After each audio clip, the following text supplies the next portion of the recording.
despeja la cabeza, muy despacio, avanzando muy despacio y pasito a la izquierda. Sin avanzar, sin avanzar. Muy buenas a todos y todas y feliz Día de Andalucía. Hoy es nuestro día, el Día de los andaluces y de las andaluzas y de todo aquel que se sienta parte de esta bendita tierra. Hoy es un día totalmente reivindicativo de nuestra cultura, nuestras raíces, nuestro acento. Hoy es nuestro día y vamos a celebrarlo aquí en R Vídeos Cofrade. Y como Andalucía es la tierra de María Santísima, la tierra de sus amores, vamos a recorrerla de la mano de María y nos vamos a ir por las 8 provincias de nuestra tierra a conocer las grandes devociones marianas de Andalucía.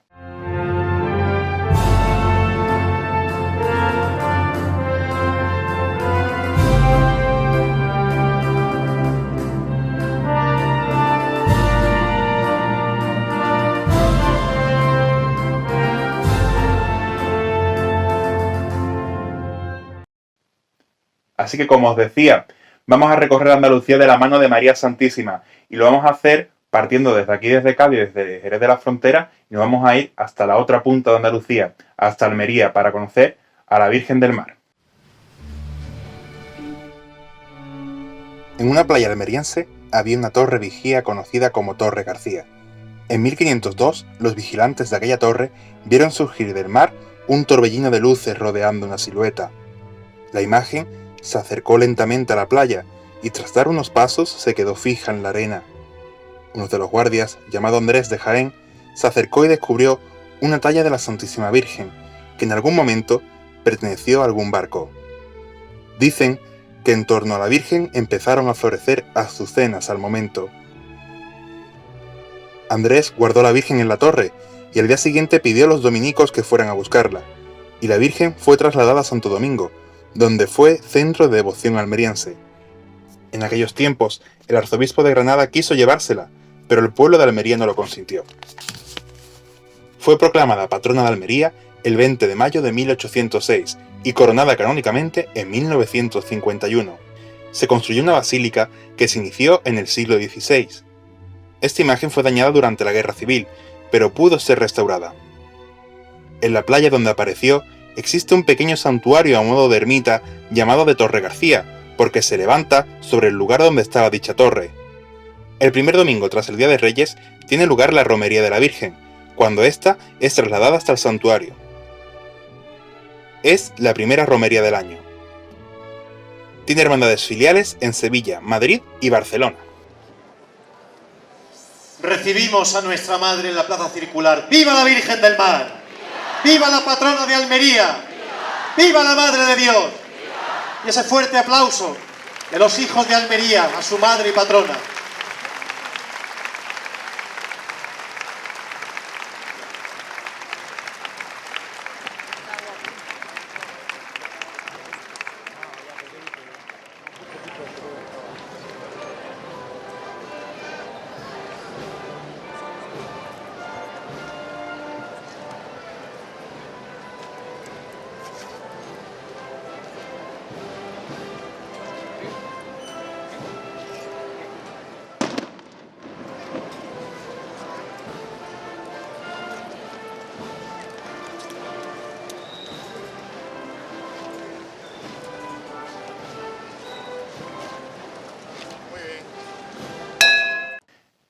Y desde Almería seguimos recorriendo Andalucía y nos vamos a ir hasta Granada para conocer la devoción de la Virgen de las Angustias, patrona de Granada y su archidiócesis.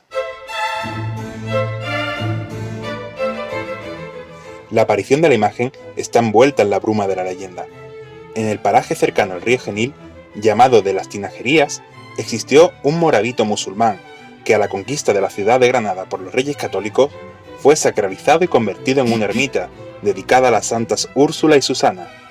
En dicha ermita, la reina Isabel la Católica dejó una tabla de la Piedad o Quinta Angustia, es decir, de María al pie de la cruz con su hijo en el regazo. Este cuadro iniciaría la devoción en Granada a la Virgen de las Angustias. Existen al menos dos versiones de la aparición de la imagen. Una de ellas dice que dos mancebos, acompañados de una señora enlutada, entraron a la ermita a postrarse ante el cuadro de la Santísima Virgen, y cuando el ermitaño iba a cerrar la ermita, encontró que no estaban los dos mancebos, y al avisar a la señora, encontró que en su lugar había una imagen de la Dolorosa. Otra versión refería que dos ancianos viajeros naturales de Toledo y hermanos de la Hermandad de las Angustias de aquella ciudad llegaron a Granada y comunicaron a los mayordomos que traían una imagen que sería el amparo de la ciudad. Aceptaron los mayordomos la imagen de la Dolorosa, que colocaron en el altar de la ermita. La hermandad envió después una comisión a Toledo para agradecer la donación, y supieron que aquella hermandad toledana no había enviado imagen alguna, ni se encontraron a los referidos ancianos. La devoción a la Santísima Virgen fue creciendo año a año. La ermita se transformó con el tiempo en una iglesia auxiliar, luego en parroquia, tuvo hospital propio y finalmente fue convertida en basílica. En 1887 fue declarada patrona de Granada por el Papa León XIII. El día 20 de septiembre de 1913 fue coronada canónicamente la Santísima Virgen. En 1982, el Papa Juan Pablo II se postró ante la Santísima Virgen. Es una hermandad real, de hecho su origen se remonta a la reina Isabel la Católica. Muchos reyes han tenido relación con la hermandad, como Felipe II o Fernando VI. Otros, como Alfonso XIII, Isabel II y la reina regente María Cristina, incluso visitaron y se postraron ante la Santísima Virgen. La Virgen está atribuida a Gaspar Becerra del siglo XVI, aunque sus manos y la imagen del Santísimo Cristo es obra de Pedro Duque Cornejo en el siglo XVIII. Cuenta en su ajuar con 6 mantos negros bordados, siendo el más antiguo de 1758. La devoción a la Virgen de las Angustias se extiende por toda la archidiócesis. Así, las patronas de pueblos como Alhama o Pinos Puentes comparten advocación e iconografía con la de la capital granadina. A la salida y en otros puntos del recorrido, la Virgen es cubierta por un palio que procesiona tras sus andas. En la festividad de la Virgen, la fachada de la basílica es cubierta por flores de los granadinos.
Y desde Granada vamos hasta Jaén, a Sierra Morena, a conocer a la Morenita, aquella que, bueno, que gracias a Dios tengo muy cerquita de casa, pero vamos a conocer a la devoción original, a la Virgen de la Cabeza de Andújar.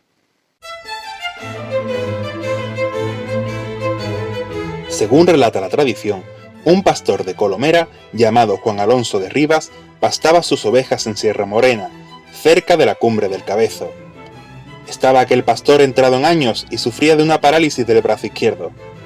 Llamaron su atención unas luces y el tañer de una campana en lo alto del Cerro del Cabezo. La noche del 11 al 12 de agosto de 1227, la curiosidad le hizo acercarse a aquel sonido de campana, y para su sorpresa, en el hueco formado por 2 grandes bloques de granito, se hallaba una imagen pequeña de la Virgen de la Cabeza. La Santísima Virgen le expresó su deseo de que le construyeran un santuario en aquel lugar, enviándolo a la ciudad para que transmitiera el mensaje. Mas el pobre pastor pensó que el pueblo no le creería. Por ello, la Virgen le curó el brazo aquejado de la parálisis. Al bajar a la ciudad, narrar lo ocurrido y mostrar su milagrosa sanación, la ciudad de Andújar le construyó el templo a la Virgen. La primera ermita medieval para Nuestra Señora de la Cabeza se levantó hacia 1287, acabándose en 1304, que con el paso de los años, el aumento de la devoción y las ampliaciones del lugar pasó a convertirse en santuario. La institución de la romería a finales del siglo XV y la fundación de las cofradías filiales propiciaron la construcción de una serie de edificaciones propias de ritual religioso, amén de otras que eran usadas para el acomodo de los cofrades, creando un espacio urbano donde se sitúan casas, posadas, comercios, etc. Desde 1930 el santuario es custodiado por la Orden de los Trinitarios. El asedio al santuario de la Virgen de la Cabeza durante la Guerra Civil fue desde el mes de agosto de 1936 a mayo de 1937. Tras esto, el santuario quedó prácticamente destruido en su totalidad y la imagen de la Virgen desapareció. El templo se reconstruyó a principios de los años 40 y en su camarín acoge la nueva imagen de la Virgen de la Cabeza, que tallara José Navas Parejo. Es la patrona de Andújar por bula del Papa Pío X el 18 de marzo de 1909 y de la diócesis de Jaén por bula del Papa Juan XXIII el 27 de noviembre de 1959. La Virgen fue coronada pontificialmente en su pueblo el 23 de abril de 1909. La nueva imagen, que vino a sustituir a la primitiva, perdida durante la Guerra Civil, fue trasladada a Andújar en 1960, donde fue recoronada. Una corona para restituir la corona perdida durante la Guerra Civil Española. La recoronación fue el 22 de abril de 1960. En 2009, durante la celebración de su año jubilar, el Papa Benedicto XVI la condecoró con la Rosa de Oro, singular privilegio con el que el Papa reconoce su patronazgo sobre la diócesis de Jaén, la profunda devoción con la que es venerada y la amplia historia de su romería, considerada como la más antigua del país. Actualmente son 70 las cofradías filiales de la matriz de Andújar, contando con una de ellas en nuestra ciudad, así como en otros lugares tan diferentes como Murcia, Madrid, Ciudad Real o Cataluña.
Y desde lo alto del Cerro del Cabezo bajamos hasta la playa, hasta la costa malagueña, en concreto a la capital, a Málaga, para conocer un poco más sobre la devoción a la Virgen de la Victoria. El origen de la imagen de Santa María de la Victoria está ligado a la conquista de Málaga por parte de los Reyes Católicos, que tuvo lugar en 1487. Una empresa más dura de lo que las tropas castellanas preveían. Según la tradición, la Virgen se le apareció al rey en un sueño, dándole ánimos y esperanza para culminar la empresa bélica contra los musulmanes. Le aconsejó que no abandonara y que la llegada de unos monjes al campamento anunciaría la victoria de los cristianos. La Virgen del Sueño aparecía sentada con el niño Jesús sobre sus piernas. Ambos iban coronados como rey y reina de los cielos, y la Virgen portaba en su mano derecha la palma de la victoria. Se trataba de la misma imagen que tenía el rey Fernando en su oratorio de campaña. La tradición afirma que al poco se presentaron en el campamento unos frailes de la Orden de los Mínimos, recientemente fundada por San Francisco de Paula, que venían a solicitar el permiso de los monarcas para establecerse en sus reinos. A los pocos días de este hecho, las tropas cristianas conquistaron finalmente Málaga. En agradecimiento por el triunfo, los reyes decidieron que una de las imágenes religiosas que donaran a la ciudad recibiría el título de Santa María de la Victoria, ubicándose en una ermita que se construiría en el mismo lugar donde se había situado el campamento del rey Fernando. 2 años después, en 1493, los reyes católicos la donaron mediante real cédula a los frailes mínimos, y aquel se convertiría en el lugar del primer convento de la orden en España. Desde allí, y a través de sus distintas fundaciones, la Orden de los Mínimos propagaría la devoción a la Virgen más allá de Málaga. Como decía, los mínimos extendieron en nuestro país la devoción de la Virgen de la Victoria en todos sus monasterios, y no hay que olvidar que la Iglesia de la Victoria de Jerez fue en su origen un convento de mínimos. Fue proclamada patrona de Málaga el 12 de diciembre de 1867, así como de toda la diócesis malagueña. La imagen de Santa María de la Victoria fue coronada canónicamente el 8 de febrero de 1943.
Volvemos a adentrarnos en el interior de esta bendita tierra llamada Andalucía y nos vamos hasta Córdoba, en concreto hasta Lucena, para conocer a la patrona del campo andaluz, la Virgen del Araceli.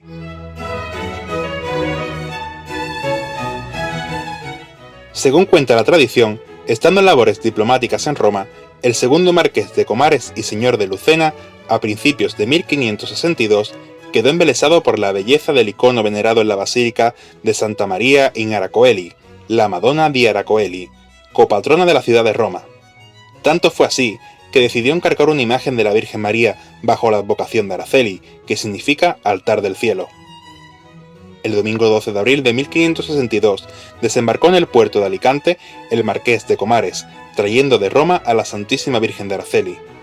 Narran los historiadores que en el viaje de vuelta, aproximándose el cortejo del marqués a Lucena, al llegar al lugar donde hoy se halla la primera cruz, se desencadenó una terrible tormenta que dispersó a la comitiva. Cuentan que los caballos que llevaban el cajón donde se encontraba la Santísima Virgen se asustaron y echaron a correr, siendo encontrados al día siguiente echados en la cumbre serrana, en el lugar donde hoy se encuentran las Tres Cruces, culminación de la vía sacra que se inicia en la primera. Todos creyeron que era indicio de que la Santísima Virgen quería que en aquel sitio se edificara un templo, y allí se edificó una ermita que con los años se convertiría en santuario. La Virgen del Araceli es patrona de Lucena desde 1851. También es considerada popularmente como patrona del campo andaluz. Desde 1955 es alcaldesa honoraria y perpetua de Lucena.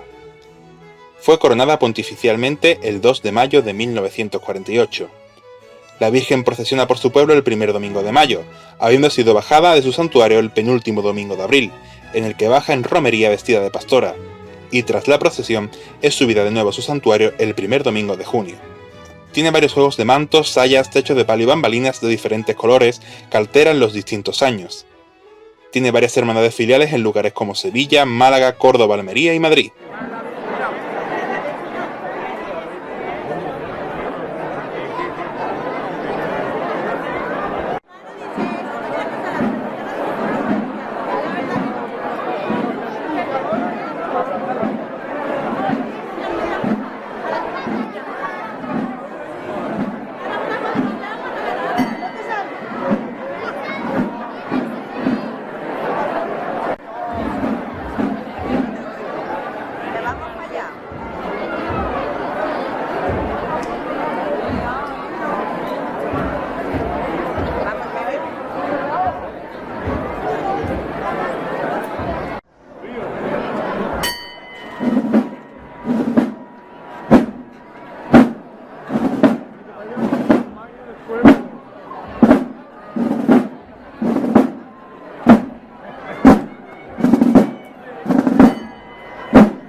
Y desde las tierras cordobesas nos marchamos hasta la capital de Andalucía, hasta Sevilla, para conocer la devoción universal de la única dolorosa que entra en esta lista, la Virgen de la Esperanza Macarena.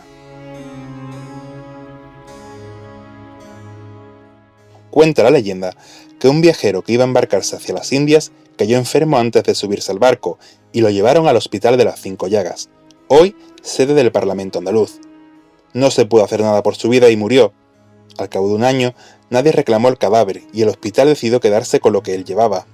Abrieron su maleta y allí encontraron la mascarilla y las manos de una virgen bellísima.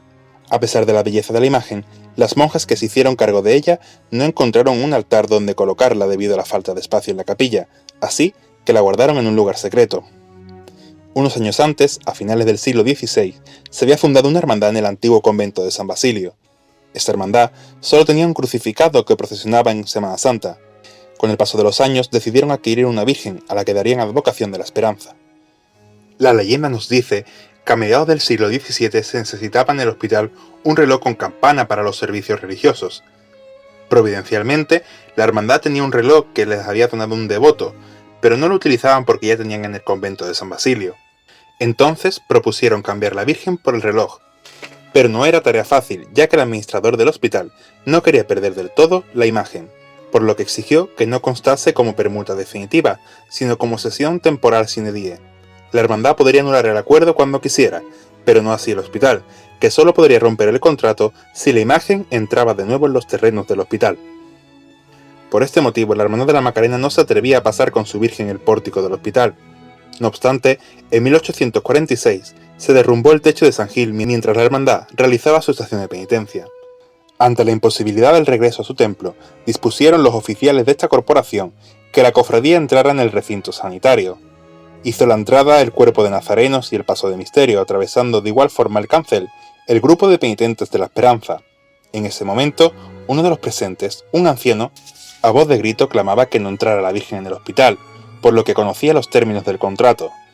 Finalmente, se llevaron los pasos a la iglesia de San Hermenegildo, en la Puerta de Córdoba. A pesar de todo, el bulo se rompió. En varias ocasiones el paso de la Esperanza Macarena entró en el hospital a su vuelta de la estación de penitencia, como ocurrió en la mañana del Viernes Santo de 1937, durante la Guerra Civil Española, en que tuvo acceso al interior para bendecir a los heridos de la guerra. En cuanto a la imagen, es una talla de candelero realizada en el siglo XVII por un autor anónimo. La Virgen toma el nombre de Macarena del Barrio, y no al revés como muchas veces se cree. En 1949 se trasladó definitivamente a su templo, que tiene categoría de basílica. El 31 de mayo de 1964, la Esperanza Macarena es coronada canónicamente en la Catedral de Sevilla. En 1971, el alcalde de la ciudad le impuso la Medalla de Oro de Sevilla. La historia de las mariquillas de Nuestra Señora de la Esperanza Macarena va unida a la figura del torero conocido como Joselito el Gallo. De su viaje a París, Joselito el Gallo trajo consigo una joya que pocos imaginaban la importancia que pasaría a tener en la historia de Nuestra Señora de la Esperanza Macarena. Se trataba de 5 broches, 5 pétalos de cristal de roca francés de color verde, las mariquillas de la Macarena, que desde entonces pasarían a convertirse en seña identificativa de la Santísima Virgen y de su devoción universal. Se cuentan por decenas las hermandades que la veneran como titular dentro y fuera de nuestras fronteras andaluzas y españolas. De sobra es conocida la Esperanza Macarena de Madrid o la de Barcelona. También existen multitud de reproducciones de su imagen en templos de los más recónditos lugares, especialmente en Hispanoamérica, siendo Colombia el país latinoamericano con más presencia de la Santísima Virgen. Aparte de países como Brasil, Panamá, República Dominicana o Perú, la Virgen también se encuentra presente en Estados Unidos, destacando entre otras la procesión del Viernes Santo de la Macarena de Miami. Hasta Asia también llega el influjo de la Esperanza Macarena, en concreto hasta el país de Filipinas.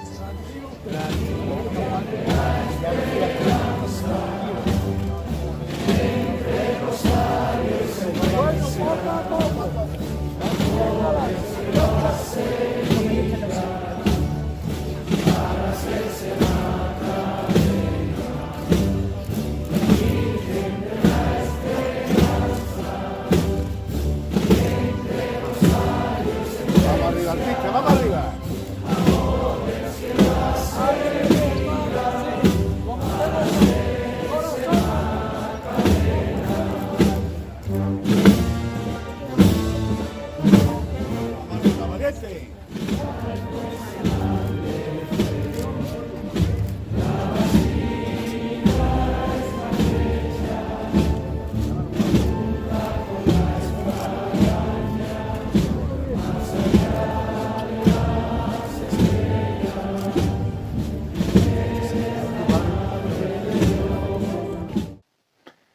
Y seguimos caminando por esta bendita tierra llamada Andalucía y nos vamos hasta Huelva.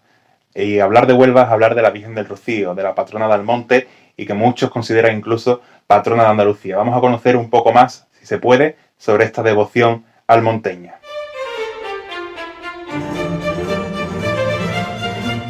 Cuenta la leyenda que un hombre que o apacentaba ganado o había salido a cazar, hallándose en el término de la villa de Almonte, en el sitio llamado La Rocina, advirtió la vehemencia del ladrido de los perros que se ocultaba en aquella selva alguna cosa que les movía aquellas expresiones. Penetró, aunque a costa de no pocos trabajos, y en medio de las espinas halló la imagen de la Santísima Virgen. Miró una imagen de la Reina de los Ángeles de estatura natural, colocada sobre el tronco de un árbol. Era de talla completa. El hombre sacó en sus hombros la soberana imagen a campo descubierto. Su intención era llevarla hasta el monte, pero hay cierta distancia entre el lugar donde apareció y la villa. Se quedó dormido en el camino por el cansancio y la fatiga, y al despertar, la imagen había desaparecido. Muy asustado, regresó hasta el lugar donde la había visto por primera vez, y allí la encontró como antes. Volvió al monte y refirió todo lo sucedido. Salieron el clero y cabildo de esta villa, y hallaron la santa imagen en el lugar y modo que el hombre les había referido. Poseídos de la devoción y el respeto, la sacaron entre las malezas y la pusieron en la iglesia mayor de dicha villa, entre tanto que en aquella selva se labraba templo. Allí se levantó una pequeña ermita y se construyó el altar para colocar la imagen, de tal modo que el tronco en el que fue hallada le sirviera de peana. Se denominó a la talla con el nombre de la Virgen de las Rocinas, haciendo alusión al lugar donde comenzó a ser venerada. En 1653, el pueblo de Almonte comienza a llamar a su Virgen con el título de Nuestra Señora del Rocío. En curiosa paradoja, el lugar pasa a ser conocido desde entonces con el nombre de la Virgen. Hoy la historia sitúa los orígenes del Rocío en que fue el mariano monarca Alfonso X el Sabio quien pudiera haber erigido en aquella primera ermita, tras su conquista en 1262, mandando colocar allí la imagen de la Virgen. Esta primera ermita fue prácticamente destruida en su totalidad por el terremoto de Lisboa de 1755. 5 años más tarde se levanta un nuevo santuario que sería sustituido en 1963 por el actual. El 29 de junio de 1653, festividad de San Pedro, los almonteños juraron y proclamaron a Santa María de las Rocinas patrona de Almonte, en el voto inmaculista que se hizo en aquellas fechas. Fue coronada canónicamente el 8 de junio de 1919, habiéndose celebrado recientemente el primer centenario de dicha coronación. En 1607 se data el primer documento que nos habla de una venida de Nuestra Señora del Rocío al monte. Hasta 1949 no es cuando el pueblo de Almonte decide que venga cada 7 años. De esta manera la Virgen del Rocío es llevada en una fecha fija cada 7 años para ser trasladada de nuevo a la aldea, antes de la romería, permaneciendo en Almonte un periodo de 9 meses. En 1758 se comenzó a celebrar la fiesta de la Virgen el día de Pentecostés. Podemos situar el origen de las primeras hermandades filiales a finales del siglo XVII o principios del XVIII. Villamanrique de la Condesa aparece como la primera de las hermandades filiales, aunque recientemente se descubrió un documento de 1724 que revela que Sanlúcar de Barrameda era la primera y más antigua hermandad filial del Rocío. En la actualidad hay un total de 125 hermandades filiales, siendo la última la de Linares en 2019. Existen hermandades filiales en lugares como Toledo, Madrid, Barcelona o Bruselas. El título de filial corresponde a otorgarlo a la Hermandad Matriz de Almonte. Actualmente hay 48 hermandades del Rocío no filiales, siendo 4 de ellas internacionales, 2 de Venezuela y 2 de Argentina. Su Santidad, el Papa San Juan Pablo II, visitó a la Santísima Virgen en su ermita y proclamó la famosa frase: «Que todo el mundo sea rociero».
Y desde el Rocío nos marchamos por las arenas, por las marismas, por el Coto de Doñana, hasta llegar a nuestra provincia, hasta Cádiz, donde nos vamos a marchar, nos vamos a dirigir hacia el santuario de Regla en Chipiona. Vamos a conocer un poco más sobre la devoción de la Virgen de Regla. La imagen de la Virgen de Regla fue mandada a construir por el mismo San Agustín, doctor de la Iglesia, siendo obispo de Hipona. El santo tenía la imagen en su oratorio. 13 años después de la muerte de San Agustín, en el año 443, Hipona era atacada por los vándalos, por lo que San Cipriano y otros monjes de la Orden de los Agustinos se vieron obligados a escapar a España. Al llegar, colocaron la imagen frente al mar. Allí creció la devoción, llegando a ser el monasterio de Regla. En el siglo VIII los monjes tuvieron que huir por la invasión de los moros y ocultaron a Nuestra Señora de Regla cerca del monasterio. En el siglo XIII, tras la victoria de Alfonso el Sabio, la Santísima Virgen, en una visión a un canónigo regular de la Catedral de León, le mostró el lugar donde se hallaba enterrada su imagen, y le pidió que viniese a desenterrarla para retornarla a su antiguo santuario. El canónigo obedeció, y cuando se encontraba en el lugar y descansando bajo una higuera, escuchó una voz angelical que provenía del centro de la tierra diciendo: «Este es mi lugar». Junto al santuario se erigió el humilladero, para reafirmar esta devoción remozada la leyenda. Los Ponce de León, señores de Chipiona, donaron un castillo a los agustinos en 1399 para convertirse en iglesia y dar culto a la Virgen, aunque para entonces ya estaba muy extendida la devoción a la Santísima Virgen. El castillo sufrió múltiples modificaciones con el correr de los siglos, manteniendo su imagen de fortaleza hasta que el 17 de mayo de 1904 se ordenó derribar la iglesia existente para construir la actual. Con la desamortización de Mendizábal, los agustinos tuvieron que marcharse para no regresar. En su lugar, los franciscanos se harían cargo del santuario desde 1882 hasta la actualidad. El nuevo templo de estilo neogótico demoró 2 años en construirse y se inauguró en 1906. Nuestra Señora de Regla es la patrona de la villa de Chipiona desde el año 1608. El 5 de septiembre del año de 1954, el cardenal Segura coronó canónicamente a Nuestra Señora de Regla. La imagen de Nuestra Señora de Regla, según se cree, siempre fue de color negro. Así nos recuerda a los cantares de Salomón: «Negra soy, pero hermosa hija de Jerusalén». Algunos dicen que el nombre de la Virgen de Regla es por razón de ser ella quien custodia la regla de los frailes agustinos.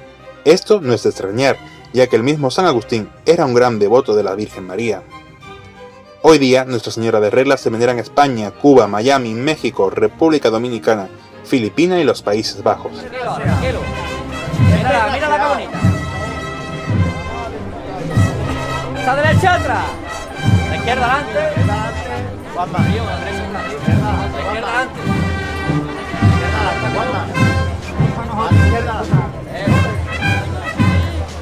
Este valiente, caminando usted al frente, hijo. Eso es. Caminando ustedes con ella. Alargar pasito un poquito más, hijo. Eso es. La derecha adelante, izquierdo. La derecha adelante, izquierdo. Eso, bueno, izquierdo. Eso es, valiente. Caminando ustedes con ella. Vamos así, llamando a la izquierda adelante sobre la marcha.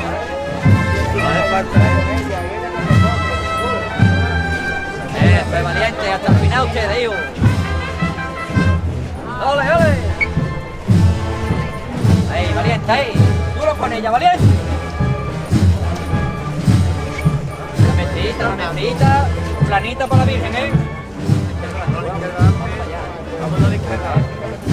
Una variedad. Y bueno, hasta aquí el vídeo de hoy. Como veis, me estoy quedando sin voz para terminar el vídeo. No sé cómo lo voy a terminar. Daros a todos las gracias. Espero que hayáis aprendido cosas nuevas sobre Andalucía y espero que os sintáis tan orgullosos de nuestra tierra como yo me siento de ser andaluz. Y por mi parte me despido ya para no alargar mucho más este vídeo. Así que nos vemos la semana que viene. ¡Hasta la próxima!